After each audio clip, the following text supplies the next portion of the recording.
Hey guys, hope you're all having a good day today. I'm having a good day so far.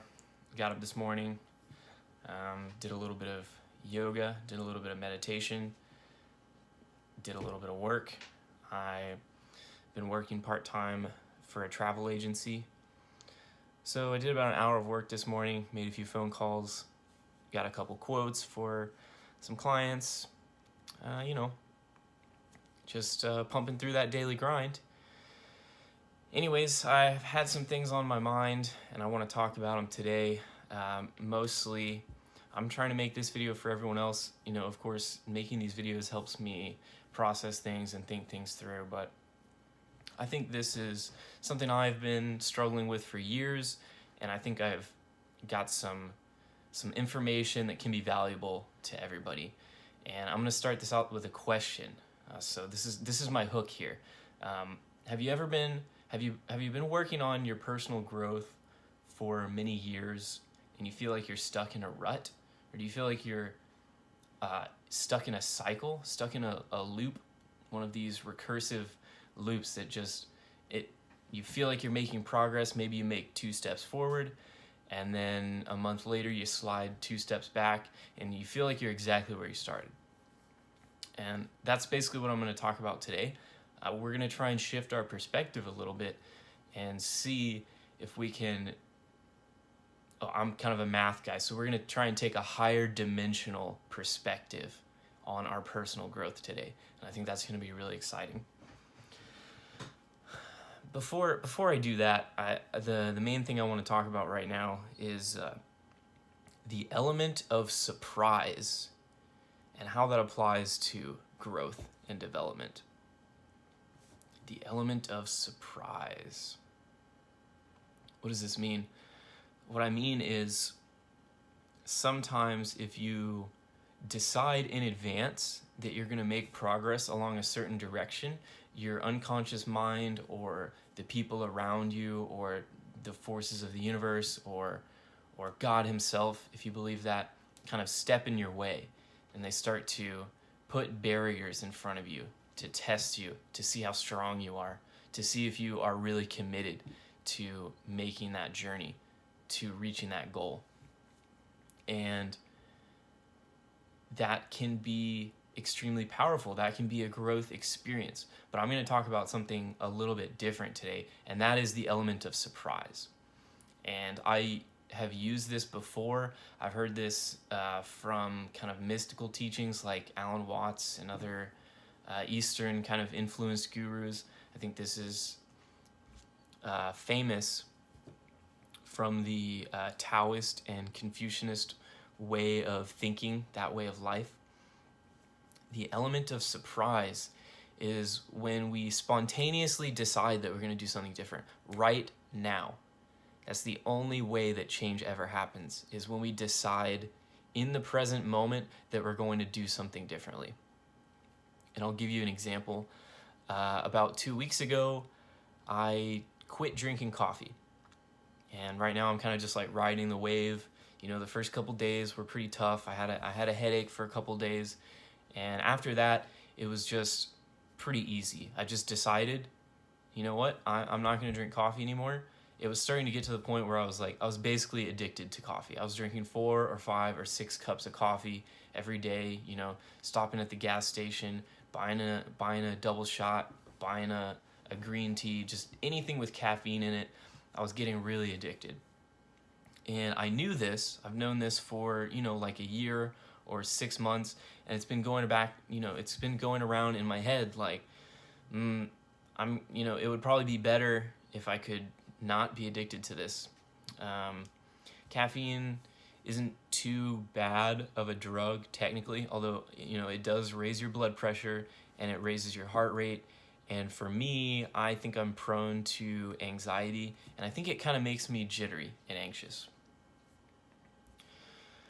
So I kind of knew in the back of my head that I was going to have to quit drinking coffee if I wanted to, reach that next level of growth. That level of growth beyond addictions, beyond attachments, where I could just be totally happy with the present moment as it actually is.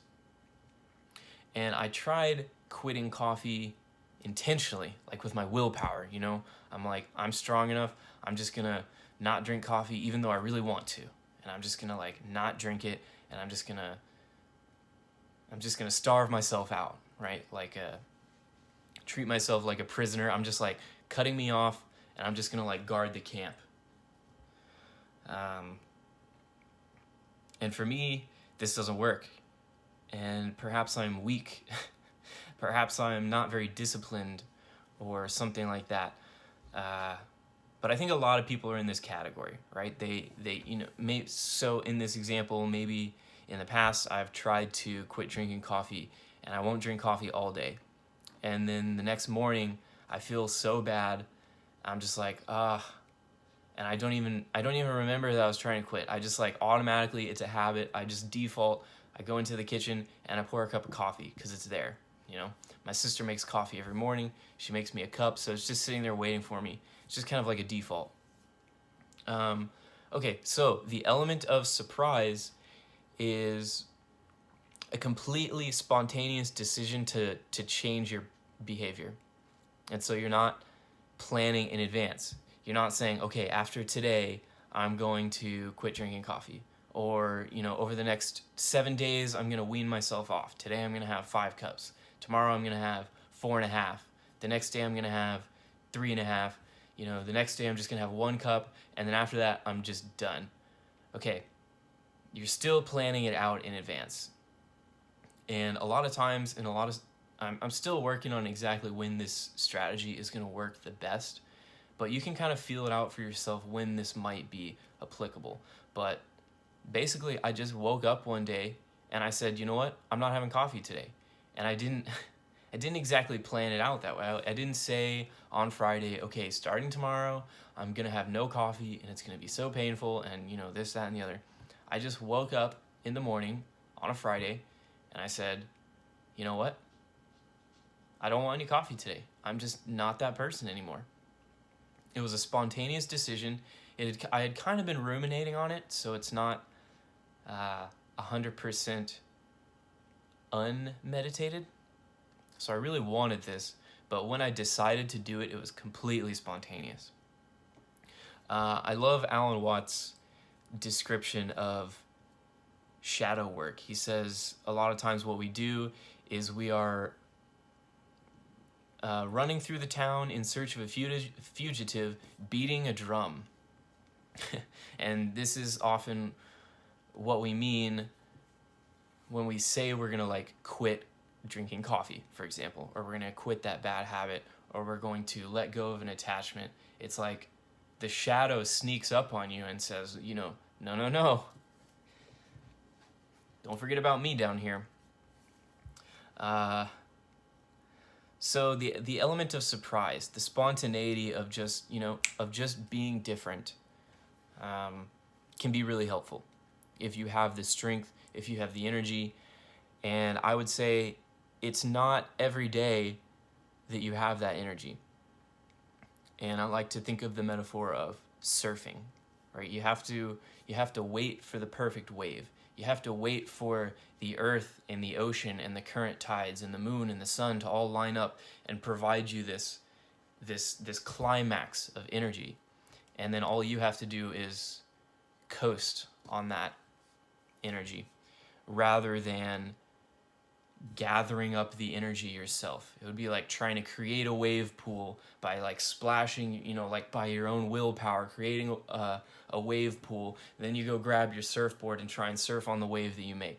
That's what you do when you're trying to fight your own addictions, your own bad habits, without the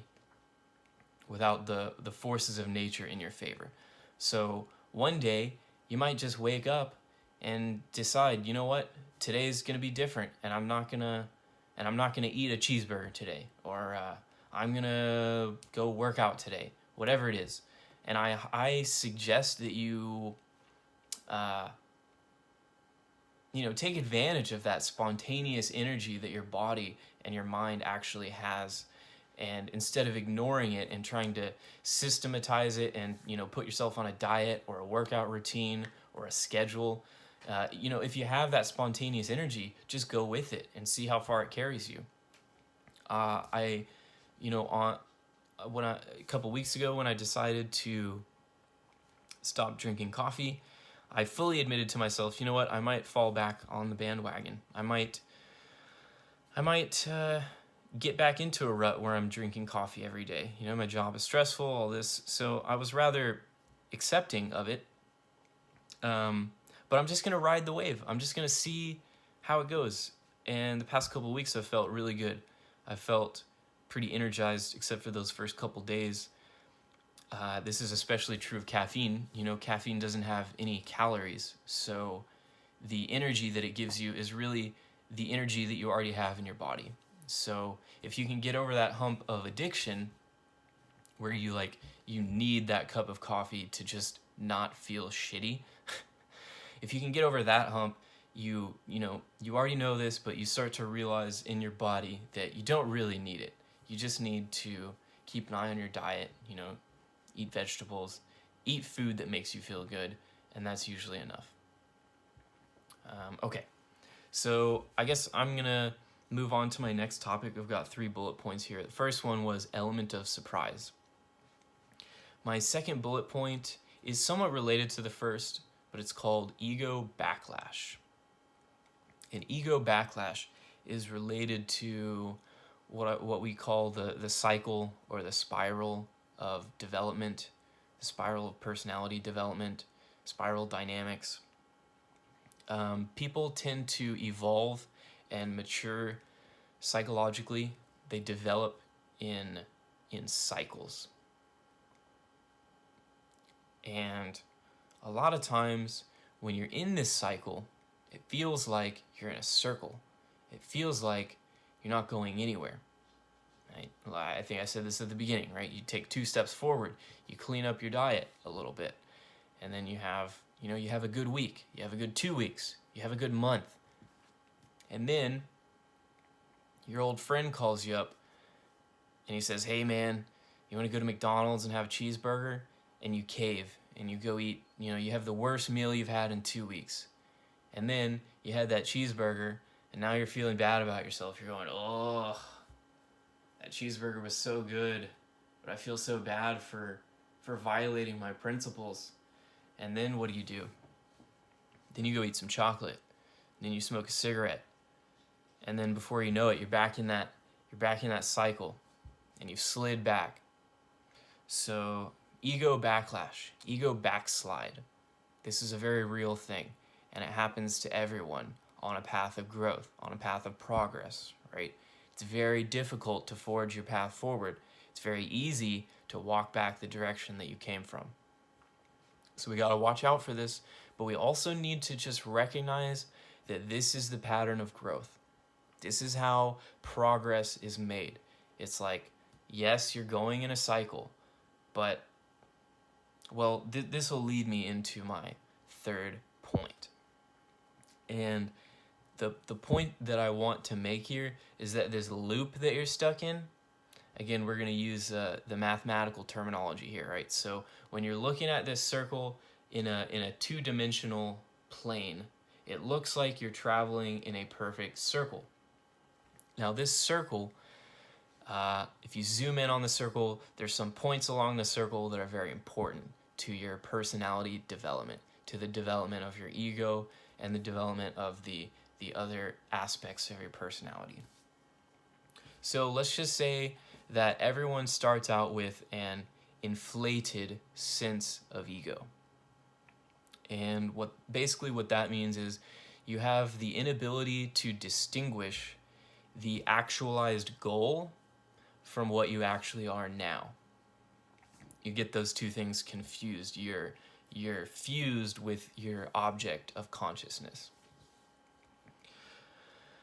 In the example of my personal example of quitting coffee, or you can apply this to setting up a workout routine or setting up a diet, watching your health, any kind of personal growth plan. You get the goal confused with who you are now. And this is called a state of inflation. This is the first point on the cycle of development. This is going to be extremely important. That's why I'm mentioning it. So you start out with an inflated state, and basically that means, so in the example of the coffee thing, I already think that I'm the kind of person that's strong enough to beat this coffee thing. And like, day one, I'm sitting there and I'm thinking, oh man, I'm so great for doing this. I'm so awesome. Like I can accomplish anything. I'm such a powerful person. Like look at my discipline. Look at my willpower right now. Like how awesome is this? I should be teaching this to everyone. Okay, that's step one. That's inflation. And this is necessary, right? It sounds like narcissism and hyperinflation, it can be like a dangerous thing, but it's actually necessary for your growth. And we'll get into step two. Step two is basically rejection. You find out that this isn't true. You find out that you're not as powerful as you thought. You're not as competent as you thought. And this is probably when you fail to accomplish your goal, or you realize that the goal that you set for yourself is just like way out of reach. So your inflation is deflated by some kind of rejection. And so this might be the temptation to drink more coffee, right? The coffee pot's right in there. Maybe I accidentally go grab a cup. I'm just not thinking. I wake up one morning, I'm so tired. I just go in there, pour myself a coffee, and I wake up and I go, oh my gosh, I can't, I failed. I told myself I was going to be this kind of person, and I didn't do it. Okay, that's rejection. Again, this is necessary in the cycle of growth.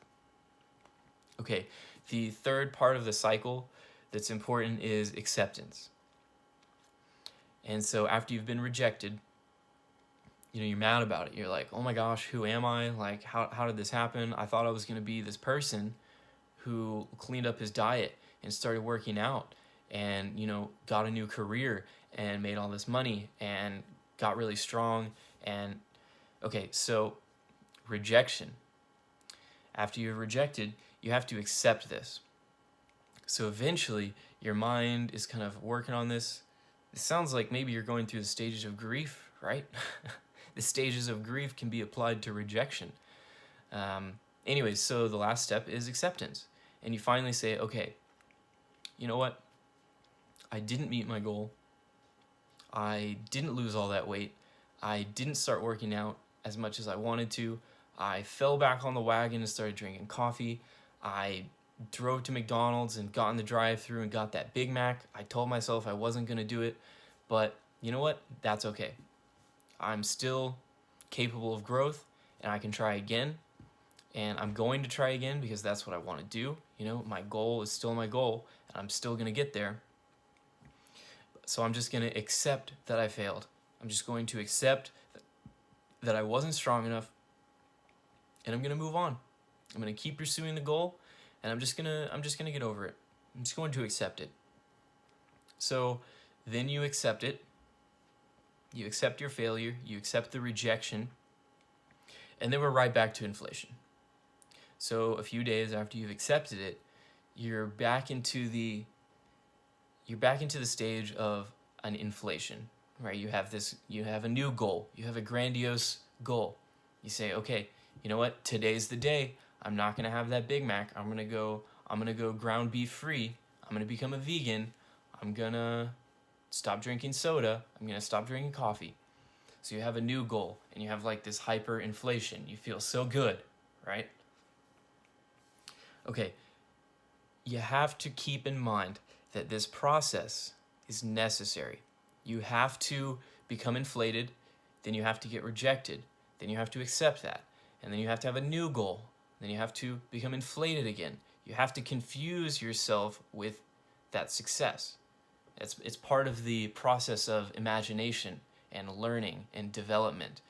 And okay, so here's when I want to introduce the mathematical terminology.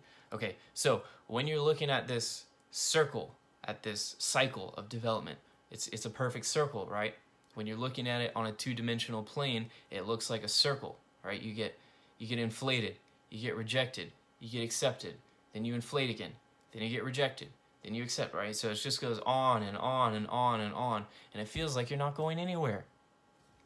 But we're going to take a perspective, we're going to rotate this circle through a 3 dimensions, right? So now this, and all of a sudden we begin to see that this circle is not really a circle. Every time we pass through the circle, we're actually spiraling upwards to higher and higher stages of development. And this is a beautiful thing to realize, because you no longer have to get caught up with the fact that you are getting rejected. You have to accept that you're a failure. You just have to submit and accept your inadequacies. It's so painful.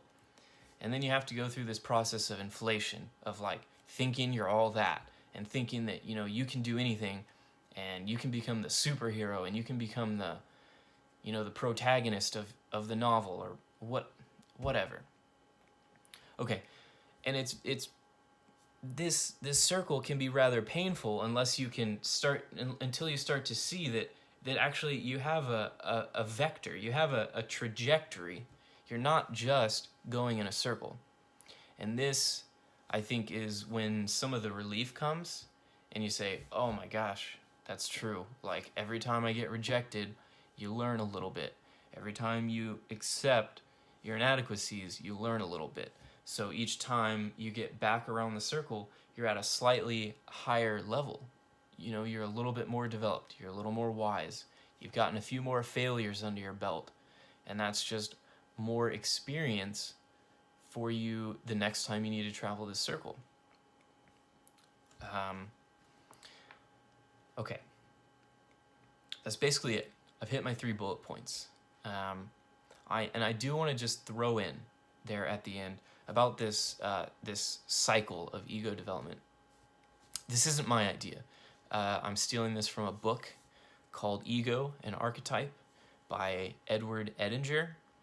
He is a Jungian scholar, a student of Jung, one of the foremost American students of Carl Jung. And I'm going to try and put his diagram up on the screen. And it's a very cool diagram that explains this process of inflation, rejection, and then acceptance. I also want to mention that modern psychology has done a great deal of research into how this spiral works. Okay, so we've kind of nailed down the points along the circle that are important. And if we rotate that circle, now we can see this kind of helix spiral of personal development. And what these modern psychologists have done have kind of ranked the different rings of the spiral. And there's a lot of different opinions on how this goes, but what tends to happen is what they call a transcendence and inclusion. So every time you move up the spiral, you transcend, right? You're no longer at that base level. You're at a new level.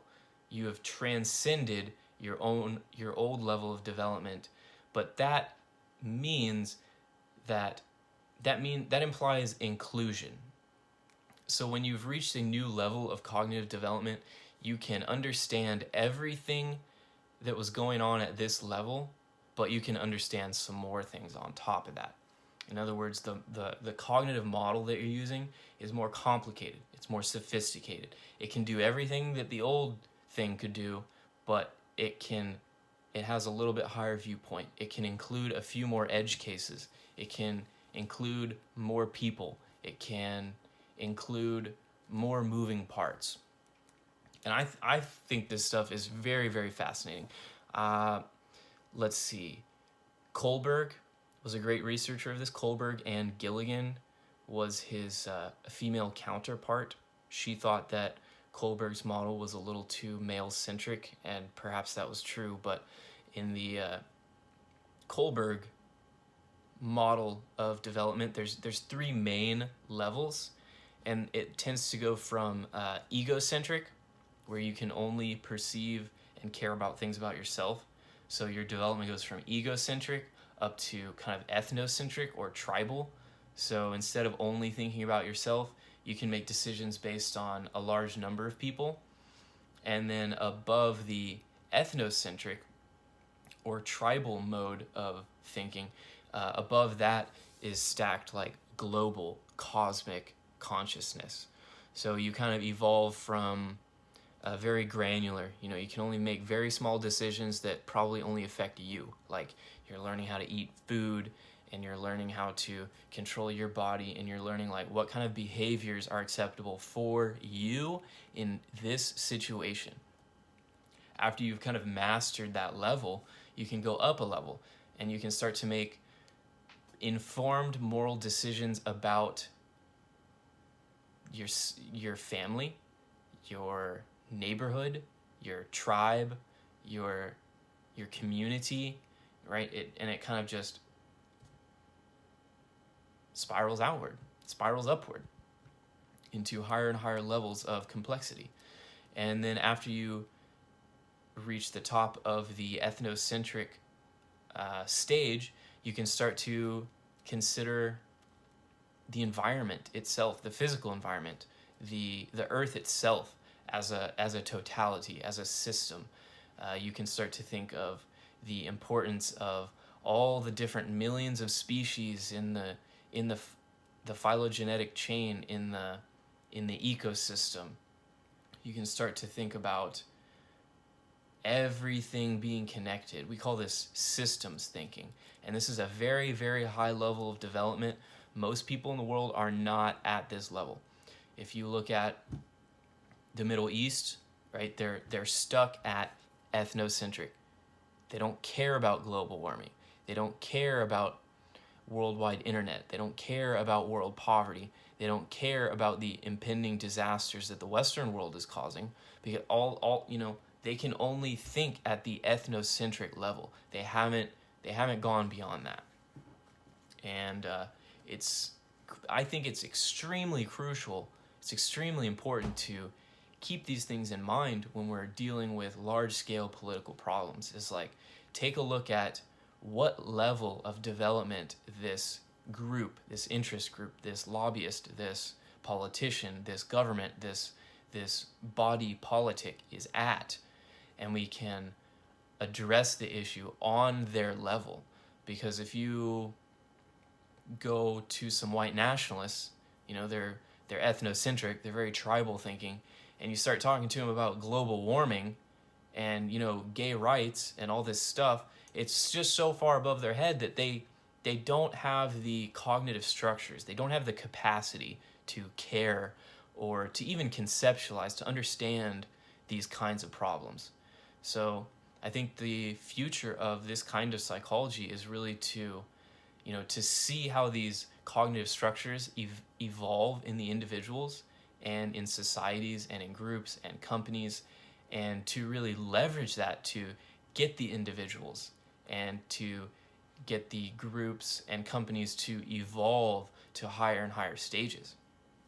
And becoming more aware of these cycles of development and these various stages that you can attain is going to be, I think it's the key. I think this is what people are missing when we're having this debate across the table of it's like white nationalists versus like transgender rights, and it's like they're not having the same cognitive argument. They're not aware of the same facts, and they're not capable of drawing the same moral and ethical conclusions.